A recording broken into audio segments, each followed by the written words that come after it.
నేను ఒక్క మొక్కే ఉంచుకొని ఇచ్చేసాను. వర్షం ఎక్కువో ఏంటో ప్రాబ్లము. కాస్త అయితే ఎండింది, కానీ స్మెల్ అయితే అలానే ఉంది. ఏం చేస్తాను ఇప్పుడంటే, చూడండి మీ ఎదురుగా చేస్తా. ఎంతవరకు బతికించడానికి ప్రయత్నిస్తాను. ఇవి కట్ చేసి ఇక్కడే ఉంచేస్తాను అనమాట. ఎందుకంటే ఆ పాజిటివ్ ఫ్రెగ్నెన్స్ అనేది అలా ఉంటుంది. ఫ్రెగ్నెన్స్ అయితే అలానే ఉంది.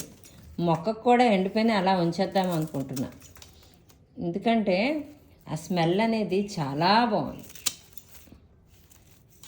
ప్రయత్నించుదాం చివరి దాకా బతకాలి అని. ఇక్కడ ఇది కట్టేస్తాను, కట్టేసి ఉంచేస్తాను.